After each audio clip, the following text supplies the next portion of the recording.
Halo semuanya, perkenalkan aku Grilla Loga dari kelas MP4764 dan di sini aku akan jelasin tentang soal nomor 1 dan 3 dari soal UTS kami kemarin. Oke, kita masuk ke soal yang pertama. Nanti saya masukkan untuk soal dan screen record layar agar kalian bisa melihat lebih jelas. Oke, kalian bisa mulai lihat dari diketahui. Di sini diketahui dana yang dibutuhkan adalah 8 juta dolar dengan alternatif pertama 100% saham biasa dengan harga bersaham yaitu 20 dolar. Alternatif kedua yaitu 75% obligasi dengan suku bunga 20% dan 25% saham biasa yang dijual seharga 20 dolar per saham. Nah, di sini 75% kita dapatkan dari 6 juta dolar dibagi 8 juta dolar dikali 100%.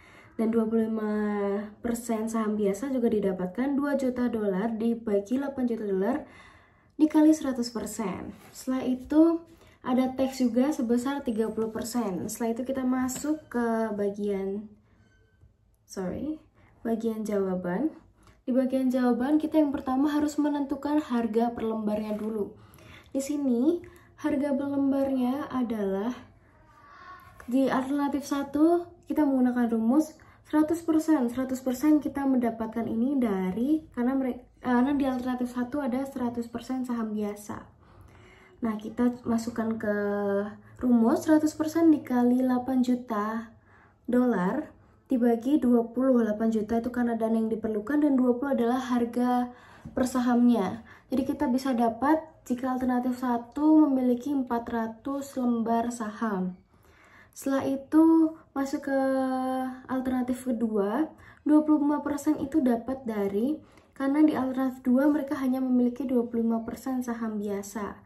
Sehingga di sini kita masukkan 25% dikali 8 juta dolar dibagi 20. 20 sama seperti alternatif 1 karena dia menjual harga persamanya adalah 20 dolar.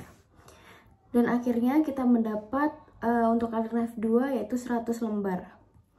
Oke, kita lanjut untuk ke C atau biaya bunga karena di alternatif 2 kita ada suku bunga sehingga kita harus menghitung C-nya yaitu 12% dikali 6 juta yaitu 720. Begitu. Oke, kita setelah itu masuk ke indifference point. Yang pertama, ini rumusnya adalah EPS 1 sama dengan EPS 2 dan kalian bisa lihat di sini rumus EPS 1 adalah ini dan EPS 2 adalah ini. Lalu lanjut kita masukkan untuk rumusnya EPS 1 sama dengan EPS 2. Jadi X dalam kurung 1 kurangi T per S1 sama dengan X kurangi C dalam kurung 1 kurangi T dibagi S2. Setelah itu kita masukkan X karena kita belum tahu X itu berapa, kita masukkan X dalam kurung 1 kurangi 0,3 per 400 sama dengan dalam kurung X dikurangi 700. X kurangi 720 dikali 1 kurangi 0,3 dibagi 100. Nah, di sini ini kenapa saya coret? Ini kenapa saya coret? Karena mereka sama dan kita bisa menyederhanakan dengan dicoret. Makanya kita coret di bagian 1 dikurangi 0,3 di yang kiri maupun yang kanan dan juga di yang bawah ini kita bisa coret bagian 0-nya. Sehingga kita bisa dapatkan secara sederhana yaitu X per 4 sama dengan X dikurangi 720.000. Setelah itu kita pindah ruas dan kita mendapatkan X sama dengan 4X dikurangi 2.880.000. Nah, setelah itu kita lanjut masuk ke sini, masih lanjutannya lagi, yaitu kita pindah ruas, jadi X dikurangi 4X sama dengan minus 2.820.000. Yang mana itu jadinya jadi minus 3x sama dengan minus 2.880. Tapi karena dua-dua minus, kita coret aja minusnya. Ini. Setelah itu kita bisa dapat x sama dengan 960. Oke, setelah itu apa yang harus kita lakukan? Yang harus kita lakukan adalah substitusikan ke EPS 1. Nah, di EPS 1 kita masukkan, seperti yang kita tahu rumus EPS 1 adalah ini. Kita masukkan ke sini Yaitu karena X sudah diketahui, kita masukkan 960.000 dalam kurung 1 dikurangi 30% per 400.000. Nah, kita mendapatkan hasil 1,68. Nah, ini tuh apa? Ini bisa jadi indifference point-nya kita yang nantinya akan kita gambar di grafik dengan X yaitu 960.000 dan Y 1,68. Oke, setelah kita sudah mendapatkan indifference point-nya, kita bisa masuk ke ini. Jika EPS sama dengan 0. Jika EPS sama dengan 0, kita menggunakan EPS 1 dulu. EPS 1 yang seperti kita tahu rumusnya adalah X kurangi 1 min T per S1. Nah, nih di sini sudah ada rumusnya, bisa kalian lihat. Jadi dengan rumus kayak gini, kita bisa mendapat dengan rumus kayak gini sama dengan 0 karena EPS-nya sama dengan 0. Jadi bisa mendapatkan X sama dengan 0. Begitu pula di EPS 2, kita masukkan rumusnya ini sama dengan 0. Kenapa 0? Karena merujuk pada EPS sama dengan 0. EPS sama dengan 0 ini.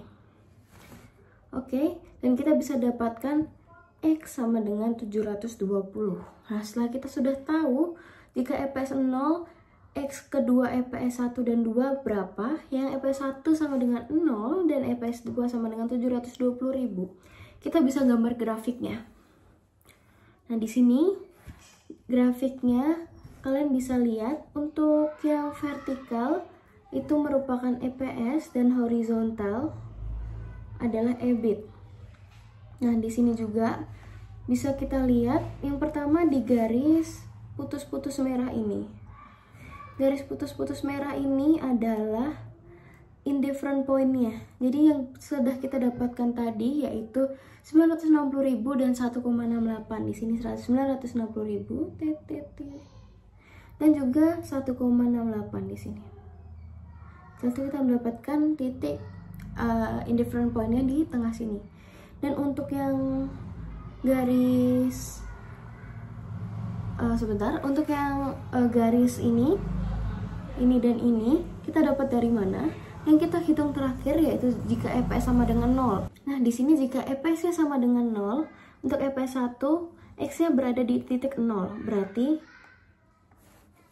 di sini untuk EPS 1. Setelah itu kita tarik garis hingga mendapatkan ini. Dan juga berlaku untuk EPS 2. EPS 2 juga yang sudah kita hitung tadi. Kita jika EPS-nya 0, X-nya berapa atau EBIT-nya berapa, kita mendapatkan 720. Berarti kita harus gambar di sini 720 dan kita tarik melewati titik indifference. Dan jadilah seperti ini. Oke, setelah ini kita lanjut ke nomor 3. Dan seperti biasa, saya akan tampilkan soalnya.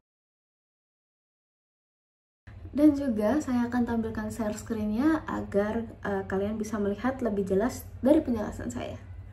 Oke, bisa dilihat di nomor 3 ini kita ada beberapa diketahui, yaitu dana yang dibutuhkan yaitu $75.000 dengan waktu 3 tahun dengan bunga sebesar 10% dan juga salvage value adalah 0. Salvage value adalah nilai sisa dan juga tax-nya adalah 35%. Yang pertama kita masuk ke loan dulu. Di loan sendiri kita bisa lihat di sini yang saya lingkarin ini merupakan rumus dari loan. Setelah itu kita masukkan angka-angka ke rumus loan sendiri. Yang pertama ada 75.000 yaitu dana yang dibutuhkan. Di loan payment sendiri kita belum tahu dan di sini kita akan menghitungnya, dan juga di 1 ditambah 0,1 adalah I-nya atau interest atau bunga. Nah, setelah ini kan setelah seperti ini kita ubah rumusnya menjadi seperti ini. Yaitu 75.000 sama dengan loan payment dikali PVIFA 10% dan 3 tahun. Nah, di sini gimana sih rumus PVIFA? Nah, di sini sudah saya jelaskan juga. PVIFA memiliki rumus seperti ini. Nah, di sini kalian tinggal masukkan angkanya. Di sini yang membutuhkan hanya interest dan N. N-nya 3 tahun dan interestnya adalah 0,1. Oke, setelah itu kita masuk ke selanjutnya. 75.000 kita diamkan saja, loan payment kita belum tahu, dan dari PVIFA kita mendapatkan 2,4869. Oke, setelah itu Kita pindah ruas, loan payment jadi di kiri dan 75.000 dibagi 2,4869. Setelah itu kita mendapatkan loan payment sebesar 30.158. Nah, setelah itu kita harus bagaimana? Kita harus membuat tabel seperti berikut yang berisikan end of year, loan payment, interest, principal, dan remaining balance.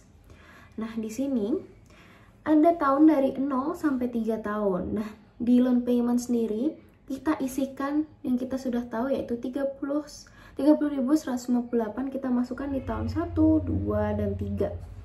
Nah, dari ketiga tahun ini kita mulai bedah satu-satu dari tahun ke-0 ya.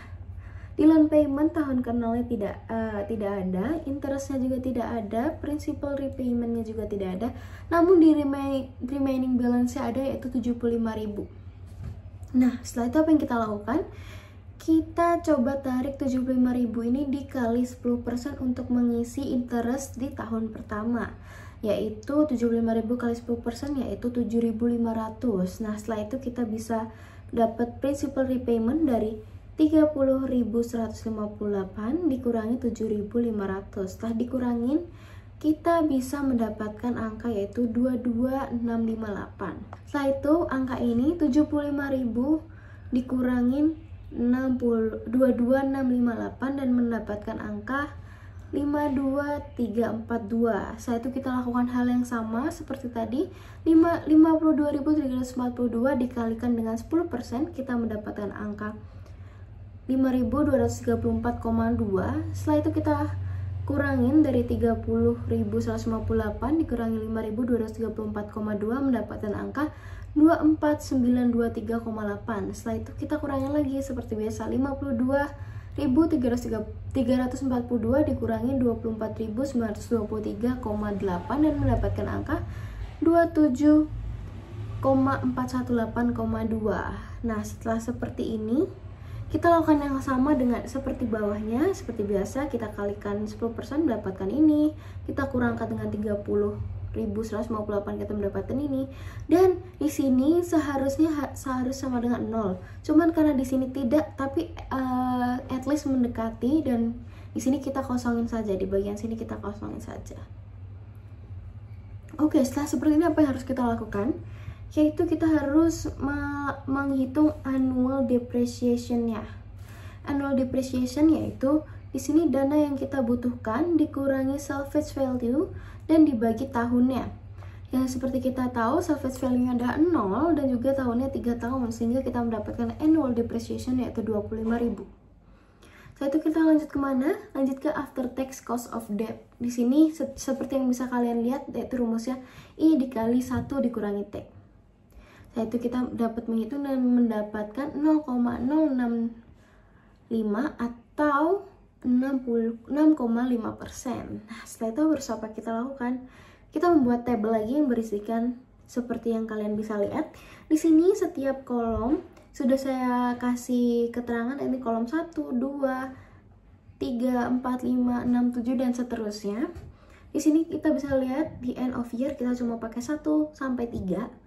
Di loan payment masih sama seperti tadi yaitu 30.158. Di interestnya tinggal kita masukin ke dari tabel yang sudah kita cari sebelumnya, yaitu ini yang saya tanda ini, dan juga di depreciation-nya kita masukkan ini yang saya tandain. Nah, kita masukkan aja sesuai yang sudah kita hitung. Seperti di interest kita samakan dengan kolom ini. Kita di depreciation kita tuliskan 25.000 semua. Oke, kita masuk ke tax ya. Di tax sendiri, di sini sudah saya kasih keterangan yaitu di kolom 2 tambah 3 dikali 35% dan mendapatkan angka seperti berikut. Dan juga di CF after tax itu sudah saya kasih keterangan yaitu kolom 1 dikurangi kolom 4. Jadi, semisal di kolom 1 adalah 30.158 dikurangi yang kolom 4 yaitu 11.375 dan mendapatkan 18.783. Itu kita lakukan sampai tahun ketiga. Dan di PVIF sendiri kita menggunakan rumus PVIF dengan I-nya adalah 6,5% dan kita bisa hitung dari tahun pertama, kedua, dan ketiga dengan PVIF seperti berikut. Nah, setelah kita mendapatkan PVF-nya, kita dapat menghitung PV of COF-nya, yaitu kolom 5 atau ini dikali kolom 6. Nah, kolom 5 misalnya 18.783 dikali 0,9397 dan mendapatkan 17.650,39. Kalian lakukan sampai kolom 2 tahun kedua dan tahun ketiga. Setelah kalian mendapatkan tahun 1, 2, 3, kalian jumlahkan dan di sini saya mendapatkan 51.835,77. Nah, ini baru loannya. Apa yang harus kita lakukan setelahnya? Kita bisa melakukan list. Nah, seperti keterangan di soal sendiri, list payment-nya yaitu 27.000. Nah, 27.000 ini kita langsung masukkan saja di end of year. Di sini kita nggak usah uraikan tahun pertama, kedua, ketiga, kita langsungkan saja yaitu 1 sampai 3 dengan list payment yaitu 27.000 dan tax shield yang nomor 2. Tax shield di sini saya sudah kasih keterangan jika kolom 1 dikali 35%. Karena tax dari awal sudah ditentukan yaitu 30% dan kita mendapatkan 9.450.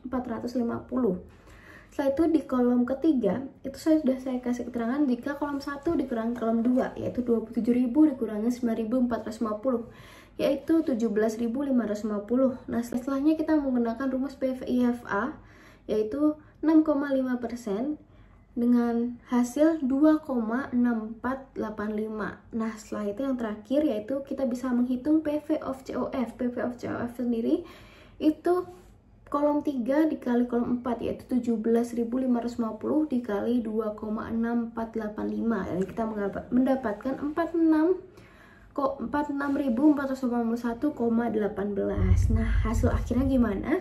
Alternatif pembiayaan terbaik adalah leasing karena memiliki total PF of COF lebih kecil dari loan. Yang bisa kita lihat, loan adalah 51.835,77, namun leasing hanya 46.481,18. Oke, sekian penjelasan dari saya. Mohon maaf jika masih banyak kesalahan dan terima kasih.